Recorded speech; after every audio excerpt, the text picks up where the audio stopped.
না গুনা পাশে যেন কথা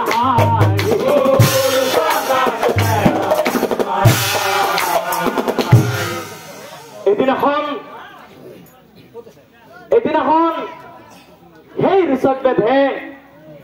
সেই ৰিচত বেধে চিকাৰলৈ বুলি বনৰ মাজে মাজে গৈ আছিল আৰু এখন বনৰ মাজত এহাল হৰিণী দম্পতীয়ে ধুনীয়াকৈ খেলা খেলি আছিল আৰু সিহঁত দুয়ো দেখিবলৈ ইমানেই ধুনীয়া চালে চকুৰোৱা হৰিণ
নেযায় খণ্ডন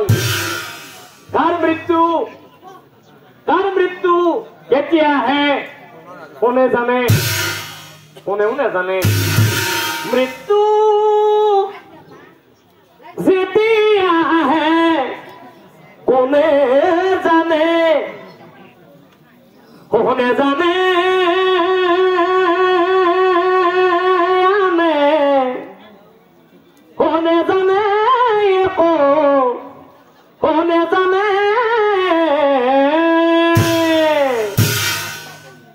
বিধিৰ বন্ধনে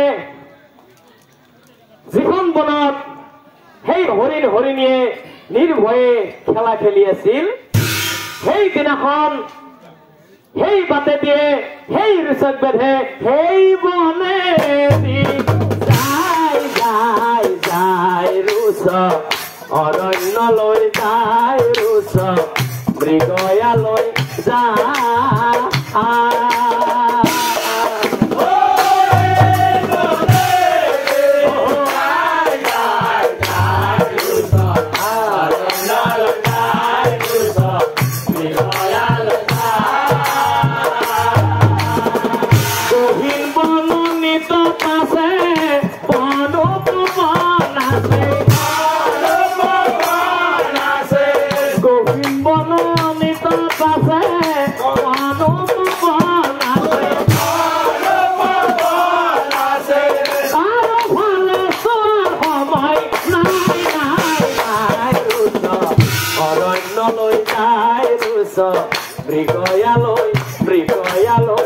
মৃগয়ালৈ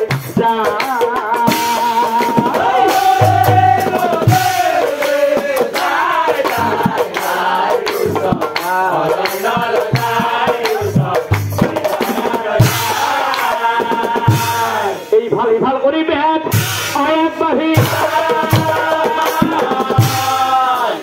হঠাতে হৰিণ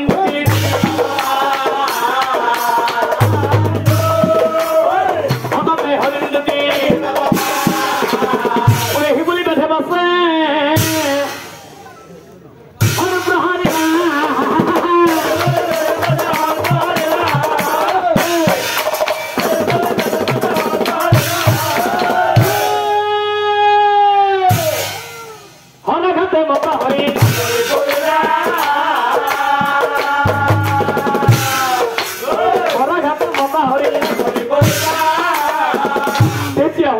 কান্দিছিল স্বামী তুমি কি কৰিলা স্বামী এইবোৰ দেখি হৰিণীয়ে ভয় পাইলা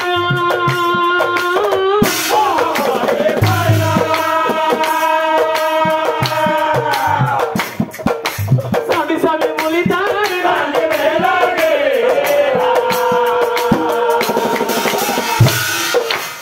স্বামী স্বামী বলি তার প্রভু ভগবান ও সারি ঠেঙে বান্ধিলা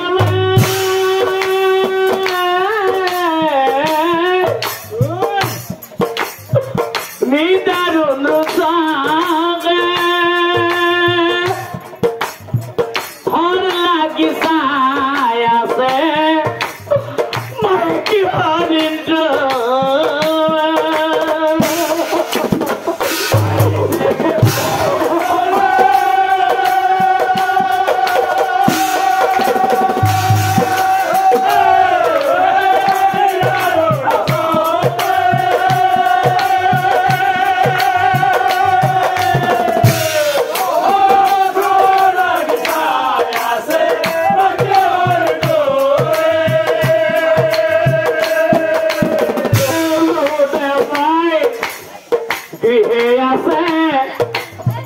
গৃহে আছে অতি সন্তান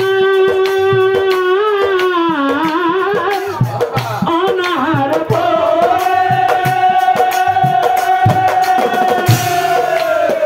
গাখীৰ খাব নাপাই দেখোন যাব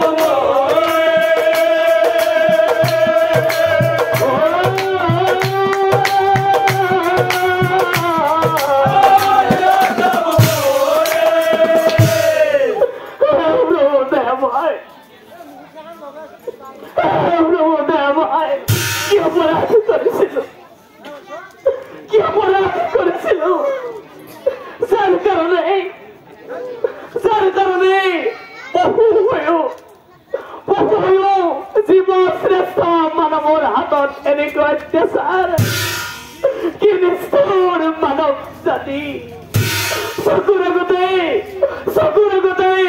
সামান্য জিভাৰ জ্যোতিৰ বাবে স্বামীক বধিলে এতিয়া মই কি কৰো আমাৰ বচাওতে কিজানি পুৱাৰেই পৰাই পেটৰ ভোকত ইনাই বিনাই ফুৰিছে প্ৰভু ভগৱান হৰিণীয়ে মৰে স্বামীৰ ভোকত আনফালে শিশুই মৰে পেটৰ ভোকত অহাৰ খাব নাপায় শিশুই কান্দি বেলা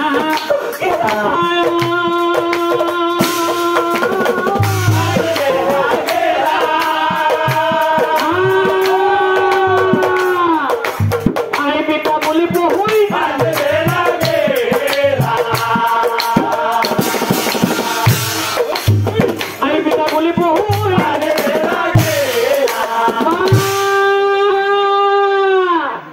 অরণ্যর মাঝে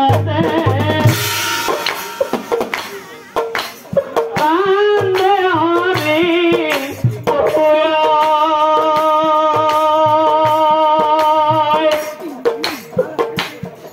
ও মা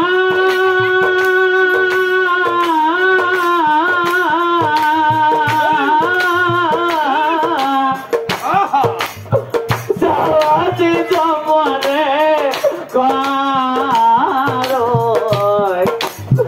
যাওয়াজি জমারে মা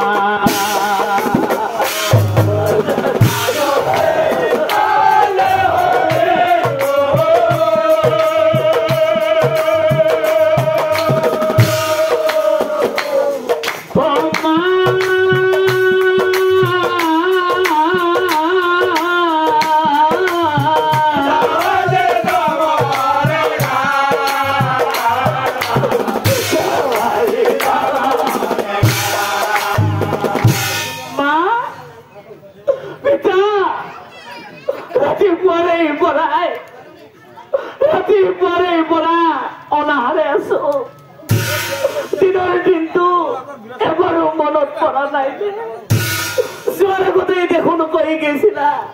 যোৱাৰ আগতেই দেখোন কৈ গৈছিলা সোনকালে উভতি আহিম বুলি যোৱাৰ আগতে কথা দি কৈছিলা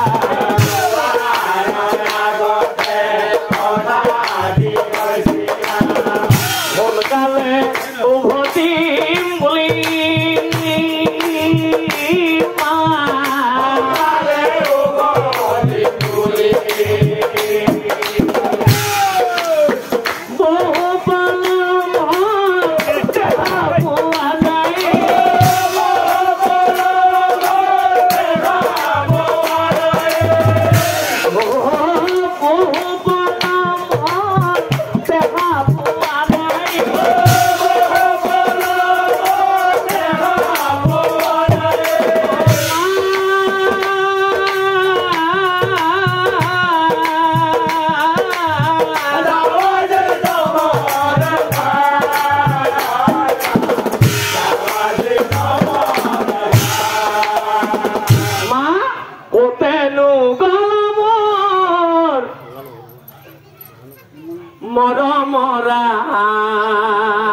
পিতা কাতৰে মাতিছ শুনিছানে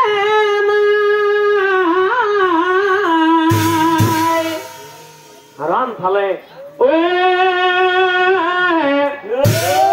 শিশুৰ চিঞৰ হৰি দিয়ে শুনি পাব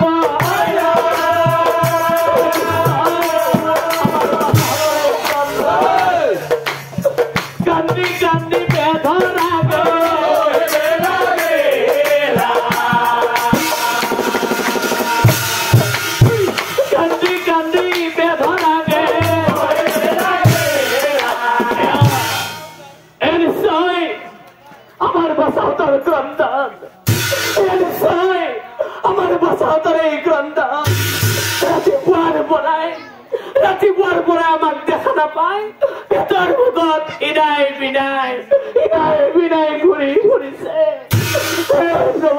মই কি কৰো কলৈ যাওঁ চকুৰ গোটেই মোৰ কি দশা কৰিলে মোক কেনেকৈ থাপো দিয়া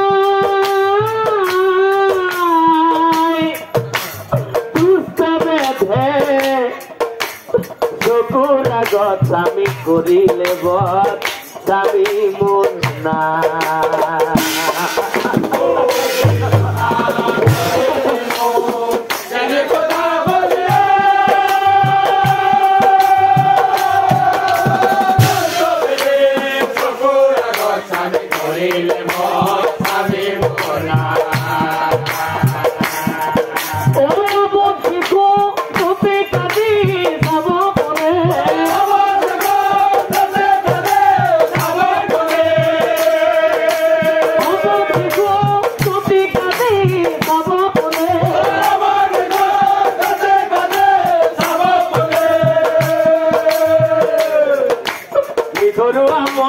উপায় দিয়া মোক বিপদ গালে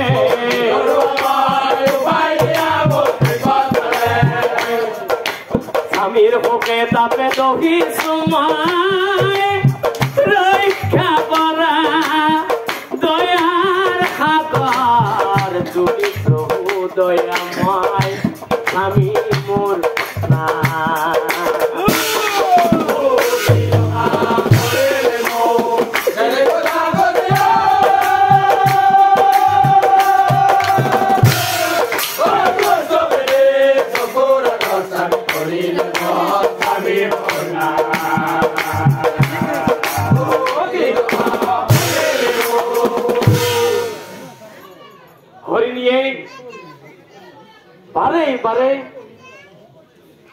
বাৰে সন্তানৰ কথা কৈ থকাৰ পিছতো সেই নিদাৰুণ ৰুচকে এইবাৰ কি কৰিলে এই হৰিণ বধি ৰুচক পাছাই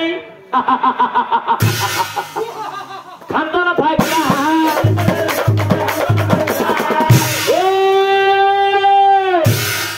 থাপ মাৰি হৰিণীজনী থাপ মাৰি হৰিণীজনী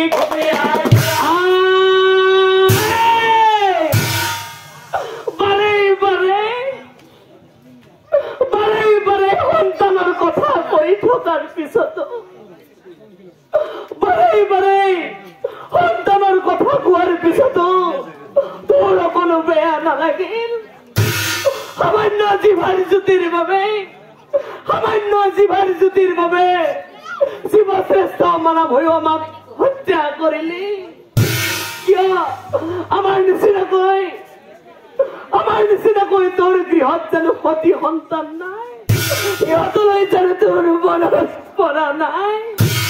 ভগৱান, পিতৃ মাতৃ অবিহনে সন্তানৰ ওচৰত চাৰ খা। এতিয়া মই যদি মৰি যাওঁ আমাৰ বাচাতে কেনেকৈ জীয়াই থাকিব?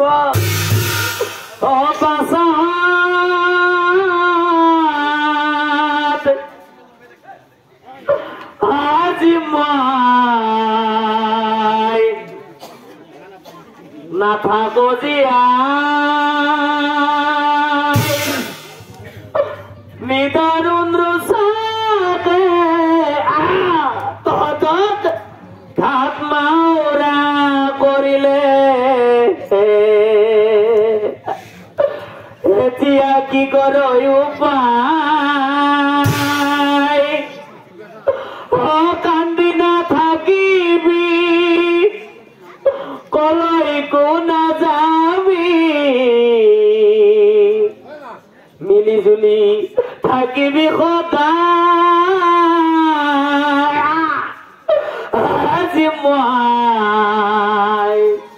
আজি মই মাগিলো বিদায়।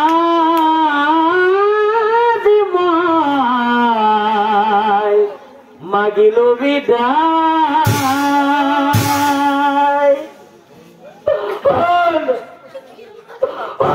পাপিষ্ঠ নৰাধম শিৱশ্ৰেষ্ঠ মানৱ হৈও আমাক যিদৰে হত্যা কৰিলি, আমাৰ তেজেৰে তই খেল খেলিলি, আমাৰ দেহ তই ৰক্তাক্ত কৰিলি। মনত ৰাখিবি, ময়ো দিলো অভিশাপ। এই জনমত নহলেও অহা জনমত তোকো এদিন আনে ৰক্ত পান কৰিব নিশ্চয় জানিবি। তোকো এদিন ৰক্ত পান কৰিব নিশ্চয় জানিবি। ওই বুলি হৰিণীয়ে জীৱন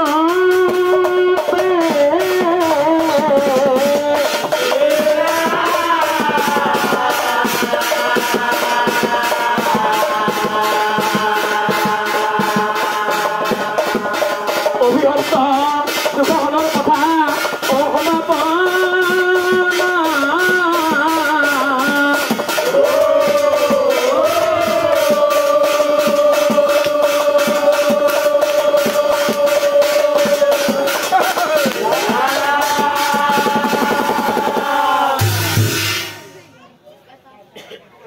পৰম শ্ৰদ্ধাৰ নামধৰ্মী হৰিবৃন্দ,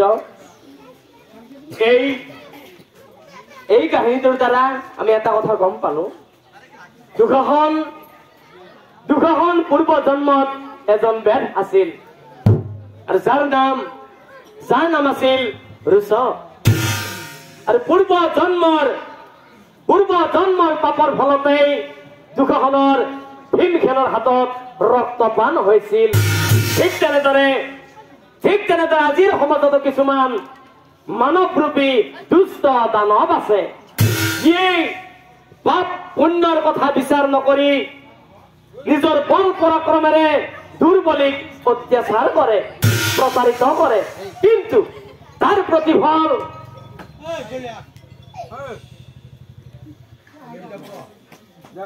কিন্তু তাৰ প্ৰতিফল এই জনমত নহলেও কিন্তু অহা জনমত নিশ্চয় ৰখি আছে।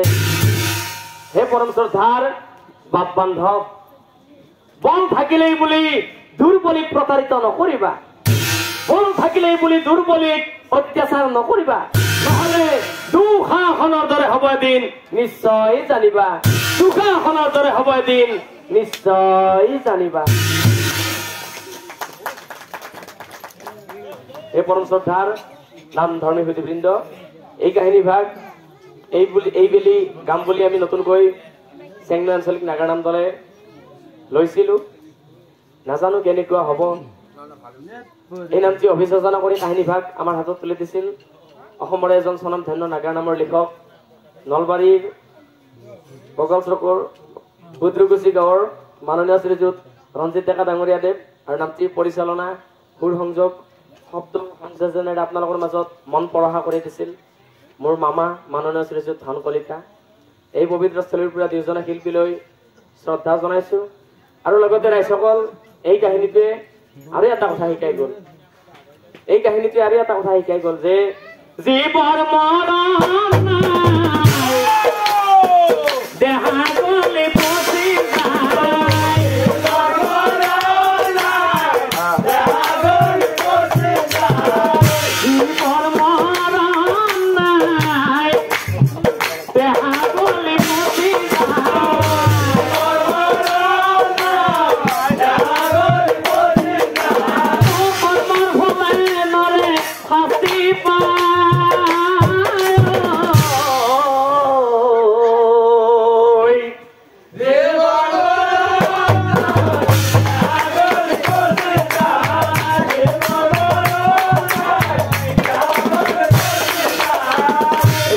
দয়াময়